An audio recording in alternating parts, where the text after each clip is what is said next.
Akakiiko mu Parliament akavunaanyizibwa ku by'okuzimba kaliko ekibaluwa kibakuntumye kikasindise eri ssaabawolereza wa gavumenti William Byaruhanga alabikako maaso g'akakiiko kano annyonnyole ku kontulakita eyaweebwa ekitongole kikola ku gw'okunoonyereza mu ggwanga ekya SGS. Mbeezi wa minisita avunaanyizibwa ku mirimu Honorable Peter Lokaris wamu ne yaliko omumyuka wa ssaabawolereza wa gavumenti olunaku olwalero balabiseeko mu maaso g'akakiiko kano era nga kakolirwa omubaka mu Parliament Wanakifuma County Engineer Robert Kafeero Sekitoleko nga badde balina okubaako bye baddamu ku kontulakita eyaweebwa ekitongole kikola ogw'okunoonyereza mu ggwanga eya SGS n'awa kontulakita eno we yatuuka kubanga mu kaseera kano eringa etategerekeka. Abaka batuula akakiiko kano okuli owa County Robert Kafeero Sekitoleko, owa Kasilo County Elijah Okupa, Kono Waigara East Michael Mawanda bano bagamba nti guno gwe mulundi ogwokusatu nga bayita ssaabawolereza gavumenti alabikako mu maaso g'akakiiko kano annyonnyole kontulakita eyaweebwa ekitongole kya SGS ku nteekateeka yakyo ngeri gye kirina okulondoolamu emirimu egy'enjawulo mu ggwanga wabula nga ssaabawolereza gavumenti ono abeebalama n'olunaku olwaleero era baamuyise wabula yagaanye okulabikako mu maaso g'akakiiko kano era nga bino byonna byeviiriddeko kumusindikira ekibaluwa kibakuntumye alabikeko ku mulundi ogunaddako mu maaso g'akakiiko kano balabe ekiyinza okuddako. Naye ekitajja kukkirizibwa ke kakiiko okusigala nga kasaba information naye nga tekasobola kugifuna. Ng'akakiiko tulina obuyinza okuwaliriza omuntu yenna okutuwa information kasita tuba nga tugyetaaga. Kyovudde owulira nga nkangula ku ddoboozi ne ŋŋamba abaatone General ku mulundi oguddako bwe bajja wano nga tebalina information eri signed by omuntu omukulu mu office eyo tujja kubakwata. Nja kuleeta wano CID mutuuze awo bwe beebuzaabuza ngamba waayo kubanga Parliament eyagala kuggusa nsonga. Ojjukira baali basazeewo nti batandike okuwaliriza abataxi okukebera emmoloka ezo nga bakagulawo omuggalo naye ne tugamba Parliament tenasalawo ku nsonga eyo ne bongezaayo paka January tali wala kati banaaba tebakikoze era nekiri tebajja kituukako. Kyova olaba twagala alipoota ya Attorney General ewa obuyinza aba Ministry ya Works okuwa SGS omulimu ogwo bannayuganda batandike okugendayo bakebere emmoloka zaabwe. Ye omubaka mu Parliament Waigara East Michael Malanga Mawanda asinziddeyo n'agamba nti obanga ssaabawolereza gavumenti yagaana okussa omukono ku ndagaano y'okukkiriziganya n'ekitongole kya SGS alinganga agamba nti ne kontulakita gye baabawa eringa eyekikwangala. Tukoze bubi era tusazeemu nti baddemu bamuyite ajja annyonnyole ku lwaki agaanye okusayininga ebbaluwa eyo then kitegeeza nti ekontrakt gye basayininga eriko obuzibu. Tebayitira mu matendera amatuufu ne batwala n'omusango mu kooti ne bamala ne bagugjayo kubanga issues nyingi zo ze twaraisinze ziri mu report so ze twagala baddemu nini batoddemu. So bwagaana okusayininga ebbaluwa naffe tweyongera okutya nti ba contract eyo gye baawa nabo waliwo ekibeekengedde. Wabula ye yaliko ssaabawolereza gavumenti Mwesiga Lukuntana asinzidde mu maaso g'akakiiko kano n'abategeeza n'abagamba nti ssaabawolereza gavumenti William Byaruhanga talabiseeko mu maaso g'akakiiko kano olw'ensonga nti abadde alina okusinkana Pulezidenti Yoweri Kaguta Museveni olunaku olwaleero wabula n'abategeeza nti baddemu bamuyite wakulabikako mu maaso g'akakiiko kano ku mulundi oguliddako. In light of the letter I had where the Attorney General is giving a credible reason why he cannot appear in person and is saying he has been summoned to a meeting, I think, irrespective of the fact that he has been invited several times, considering that he came that time when he said he was not prepared, and now at this meeting he's saying, I regret my inability to attend because I've been summoned by the President for a meeting. I think, in fairness sake, you should give him another chance of invitation, or you can even make an order, since he's represented, that he appears. Abamu ku babaka mu Parliament bakubye ebituli mu babaka bannaabwe abalangiriddwa mu mwaka gw'ebyensimbi 2018-2019 era nga no baateereddwa ku lukalala olwalambisa ababaka engeri gye bazinga bateesaamu mu Parliament ko n'abo ababadde nga ab'ekibogwe wakati nga n'okuteesa mu Parliament kugenda mu maaso okusinziira ku lukalala lwafulumiziddwa olw'omwaka 2018-2019 lwalambise nti enteesa y'ababaka mu Parliament mwabaddemu ababadde bateesa mu ngeri y'ekibogwe kyokka ate waliwo abalala baakize ku bannaabwe mu kuteesa wabula omubaka mu Parliament Nansana Municipality Robert Kasule Sebunya asinziddeawo n'agamba nti newankubadde waliwo abatateeseza bulungi abatateesa bulungi mu mwaka gw'ebyensimbi 2018-2019 mu Parliament naye ate bwetudde ate eri abantu abasindika mu Parliament mu constituencies zaabwe bakoze nnyo n'okusinga ate bwe bandibadde bateesa mu Parliament. Bayinza okuba bakulonda kukola mu constituency ng'abantu bwe kyebakusuubiramu terina okukola mu constituency ekyo nakyo tekigaanira babaka ye ng'omulimu gwe tufa okulaba nti service delivery eri mu bantu eri abantu abamu abakwata eriiso lya speaker nga ye buli dakiika ayinawo ensonga buli dakiika ayinawo ensonga eri omuntu omu ye nga yasalawo atuula mabega kakati nga bagenda okutuukako nga ne time ekoze eki eweddewo naye ekyo tekiba nsonga nkulu. Ensonga enkulu nti jangu mu paalamenti oteeseza abantu oteeseze ku nsonga ezikwata ku ggwanga. Waliwo n'ebintu ebimu tukkiriziganya nti kino na kino y'ensonga yaffe. Wabula ye omubaka Parliament akiikirira Bunyole ey'obugwanjuba Engineer James Waruswaka asinzidde awo n'agamba nti waliwo ababaka mu Parliament balungi nnyo naddala bw'ogenda mu bitundu gye bakiikirira mu Parliament eyo mbo bakoledde ddala abantu baabwe mu nsonga eziruma abantu baabwe era ng'abantu bano baabongera n'akawulu mu mwaka mu kulonda okwaddako era nga bimu ku ebyo basinzirako kuzzaayo ababaka ba mu Parliament. Wabula agamba nti bw'otuuka mu Parliament abantu bano tebateeserezaako ddala bonna bafuuka kyesirikidde mu Parliament eyo. Muva wano ku fulo waliwo abongera wano naye nga mu constituency teri naye nga alina score card n'oli n'ayogera n'atogera naye nga constituency gyali nekyetaaga n'okola byonna. Bayibuli egamba nti tulina okutuukiriza obutuukirivu bwonna. So okwogera wano naye nga mu constituency tokola tekikola makulu. Oba okola mu constituency nga toyogera wano nakyo tekikola ki. Ogate byonna. Njagala singa mukola score card ne mu constituency projects mmeka omubaka mu kisanja kyezizze. Ono abadde yakamaliriza n'ezireeta omubaka mu Parliament wana Kasike South Paulo Lutamaguzi Semakula n'agamba nti yagala Speaker ya Parliament ku mulundi guno lwakiri abeeko engeri gy'akyusaamu engeri gy'agaba allowance mu Parliament agabenga allowance ku muntu yekka omubaka asinga ateesa n'okwogera n'ayogera wabula bajjengawo allowance ezigabibwa eri ababaka abatuula obutuuzi n'okuteesa ne batateesa. Reasonable Speaker Kadaga nti atandika okuproposinga gye bayita talking allowance, sitting allowance eve kuba sitting allowance otula butuzi wali eri ne botabaayo kyoyogedde nojjayo omusaala kuba gwo omusaala gujja obodde oba toziteesa omusaala gwo n'allowance wo byonna bijja kati bw'oteekayo talking allowance ng'ogiteddeko ne percentage at least omubaka alina okwogerayo emirundi 3 mu mwezi awo ojja kubalaba naye kakati oli omubaka akugamba yes I'm a member of parliament but I have my business nga buli kaseera omulaba ali kunyonya kati oba oyagala sipiika amukwata omumwa amusika omumwa wayeyogera vaamu yogera wano kuba si yamulonda nga bwe nkugambye nti buli mubaka wa Parliament afaanana abalonzi be.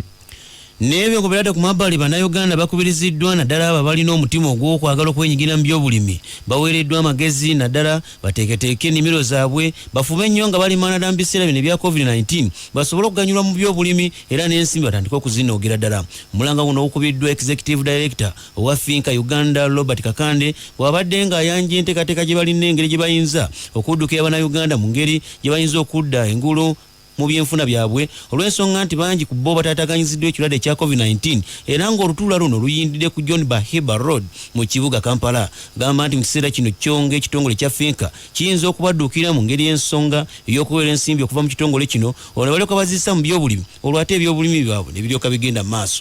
Omulimi waffe ali eyo njagala okukakasa nti nno Finka Uganda etegeera obulimi kubanga emanyi nti nno kasooli bamulima mu bbanga bwe liti kasooli atwala bbanga bwe liti okumukungula emmwanyi etwala bbanga bwe liti okumukungula n'olwekyo kitegeeza nti nno bwe tuba nga tukolaganye bulungi ne customer waffe tutegeera bizinesi yo gye tukuwola ssente noba nga osobola okusasula okusinziira ku makungula g'ogenda okukola ki okufuna mu bizinesi yo. N'olwekyo customer waffe ali eyo tukubiriza nti nno mu Finka Uganda tusobola okuwola okusinziira ku ngeri gy'osobola okuzza ssente mu bbanga era ekyo kinyini kyonimu bwe kisobola okukola ki okubanga kikomawo. N'olwekyo atanamba kutandika bulimi jangu otwegatteko bw'obanga olina omusingo osobola okwewola nga Ssekinnoomu bw'obanga tolina omusingo era musobola okwegatta ne mujja ne mwewolanga ekibiina.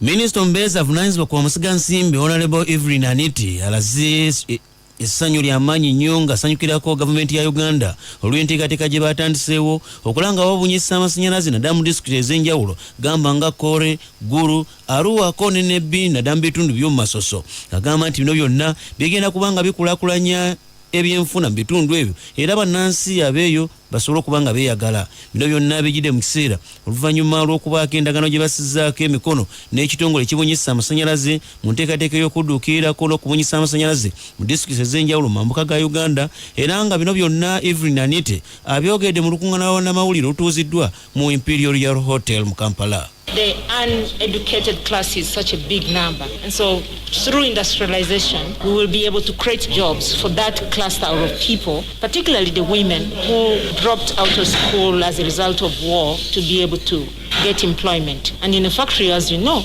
I always tell my people, the machines do not speak any language. So it's just an issue of skilling. So we will be able to skill them. We already have the tailoring, or the skilling institution, or the technical institutions in the area. So the skilling is not an issue. The issue now here is the investment opportunity to industrialize. Without this, electricity has been very difficult for any investor to come in the region. The reason is, if you're investing in the central region, in areas which are connected to the national grid, the power tariff is very, very low. Unlike in West Nile, the power tariff was so high, and running a whole factory on a generator was really a nightmare. Minister of Lands ku byensimbi olunaku olwaliro egenze mu palamenti n'esinkana akakiiko akavunaanyizibwa ku byensimbi mu palamenti n'abaako enteekateeka empya gye bakalaze, era ng'eno egenda kozesebwa nnyo okulaba nga bakuŋŋaanya omusolo, ng'omusolo guno gugenda kuba nga bukuŋŋaanyizibwa mu bungi oba obuwumbi bunanga gwa kuyambirira ddala gavumenti. Akola nga director avunaanyizibwa ku byenfuna okuva mu ministry evunaanyizibwa ku byensimbi Moses Kagwa alabiseeko mu maaso g'akakiiko kano akavunaanyizibwa ku byensimbi mu palamenti abaddewo munombe wa Minister avunaanyizibwa kuteekerateekera eggwanga David Bahati, era nga ne balambika bulungi nnyo ku nteekateeka empya ey'okuŋŋaanya omusolo ereeteddwa, ng'omusolo guno gugenda kugibwa ku bintu ebiyingizibwa mu Uganda ko n'ebintu ebikolebwa wano mu Uganda, ng'era ensimbi zino zinaabanga zigiddwamu za kuyamba nnyo okulaba nga bayonja ebifo eby'enjawulo, omunaabanga musuuliddwa ebiveeraveera ko n'ebintu ebirala ebinaaba bigiddwa mu bintu bino ebibeera bikoleddwako n'okuleetebwa mu Uganda. Gamba nti ensimbi zino za kuyambira ddala era nga zijja kuba mpitirivu kyenkano buwumbi nga bonna bwe banaabanga batandise enteekateeka y'okuŋŋaanya omusolo guno. So we had a series of meetings under the chairmanship of Operation Wealth Creation, where we agreed that, okay, let the 120% and the 10,000 remain, because it protects the locals against imported caveras. And two, we said, let us encourage, because we encourage recycling here by not imposing this tax on recyclers, but on those companies that don't have recycling plants. The companies that have recycling plants, about 46%. The other 34 don't have, so they will be the ones to pay the tax as an encouragement on them to establish a recycling plant. Naye byongo bisibye ku mpaji ate bo abakola omulimu ogw'okuyingiza engoye wano mu Uganda ko n'abasuubuzi ab'enjawulo baliko ekiwandiiko kye bakutte ne bakitwala mu palamenti nga baagala palamenti bataase ku musolo omunene ddala ogwabateekebwako mu nteekateeka yaabwe y'okusaabaza engoye okuzijja ebweru w'eggwanga okuzingiza mu Uganda, nga bagamba nti omusolo guno gubali bukiiko okukira omwana anaata nnyina. Ekiwandiiko kyabwe kino bakikwasizza omubaka mu palamenti wa Kampala Central Mohamed Nsereko mu lutuula lwa palamenti lwakyanjulidde olukubiriziddwa sipiika waalwo Rebecca Litwala Kadaga olunaku olwaleero. There is no manufacturer of chiffon, polyester, silk and other materials like this in Uganda.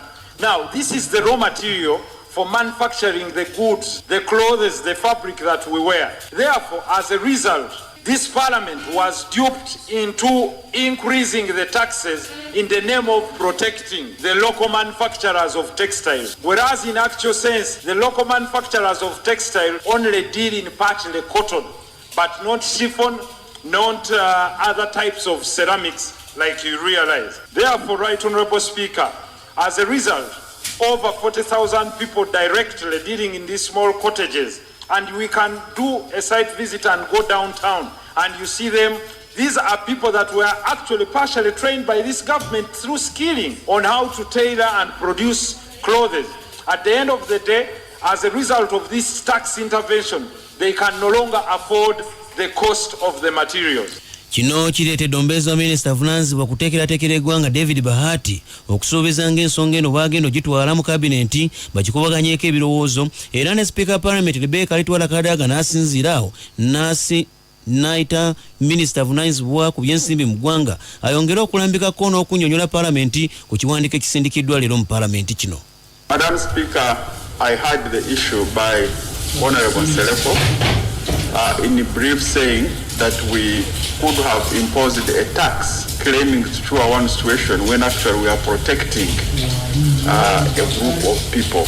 And since this petition, I pray that we can look at it and come back on Tuesday to give an answer to that effect. Okay, so one set of the petition to be sent to the Committee of Finance, Planning, Economic Development, the second one to the Minister, so that they can have a convergence of ideas on the same. Bannakibiina ky'NRM abaagala okwesimbawo ku bubaka bwa paalamenti nga bakwata bendera okuva mu kibiina ky'NRM olunaku olwaleero batandise okugyayo empapula zaabwe ez'okulaga okuba nga baagala okwesimbawo bakwatire ekibiina kyabwe bendera era ng'olunaku olwaleero eyaliko ssaabawolereza gavumenti Fred Ruhindi agenze ku kitebe ekikulu ekya NRM mu Kampala n'ajja empapula ze nga ayagala kwesimbawo okubeera omubaka mu paalamenti owanakawa 1.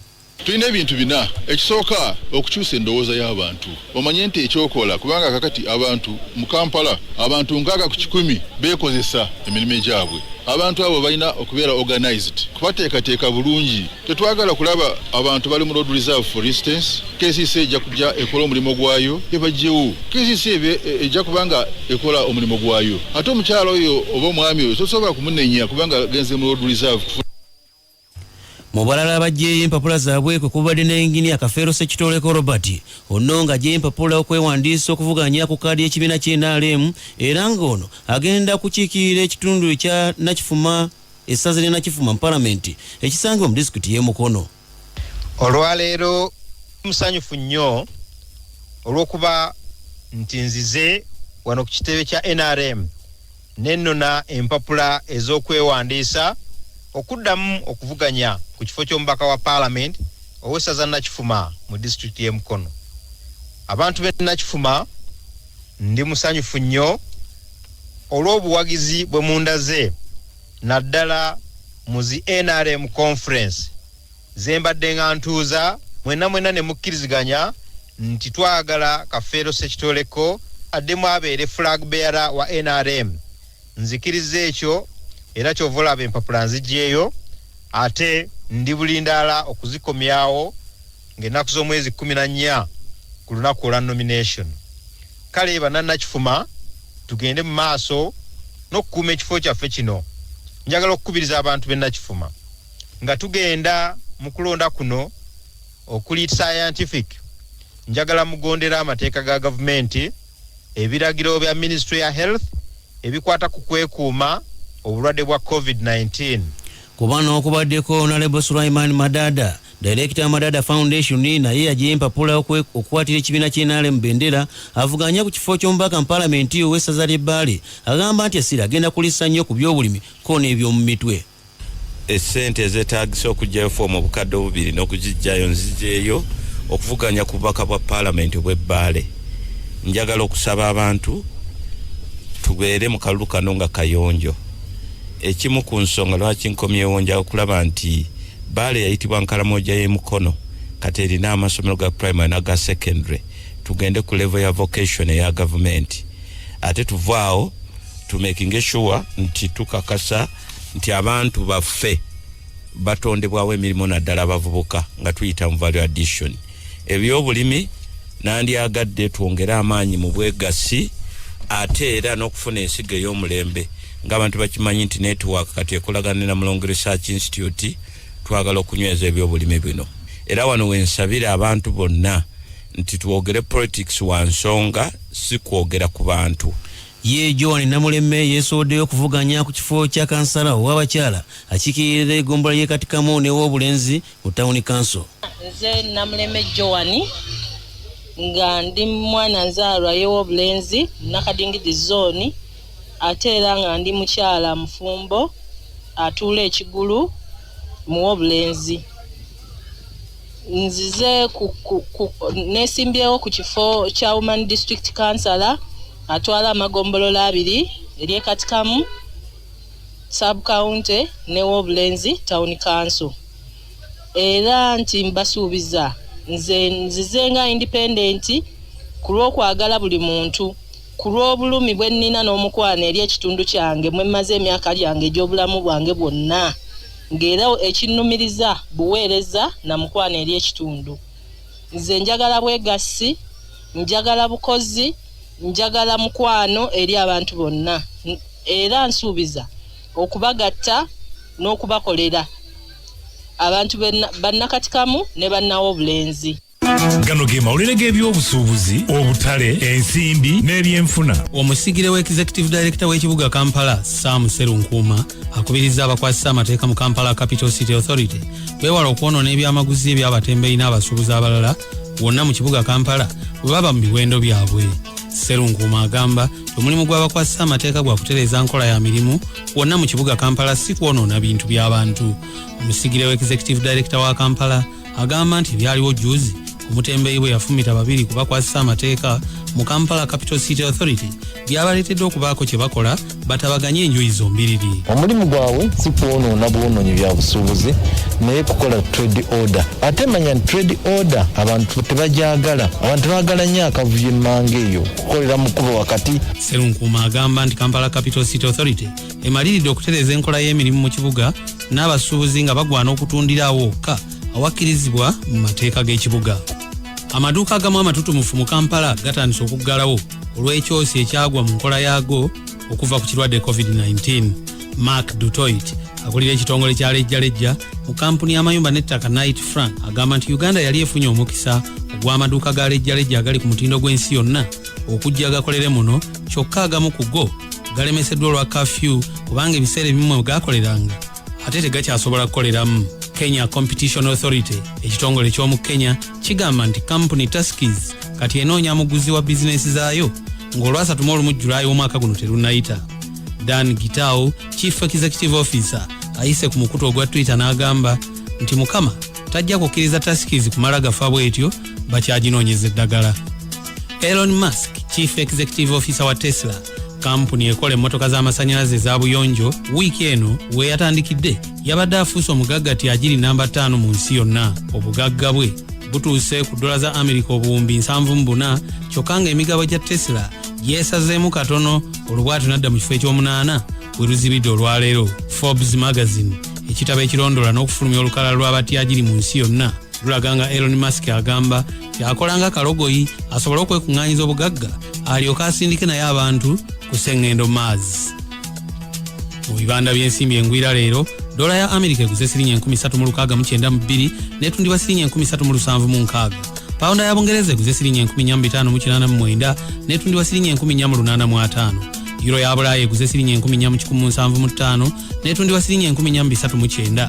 Siringi ya Kenya eguze siringi 34 sente 5 n'etundibwa siringi 37 sente 4.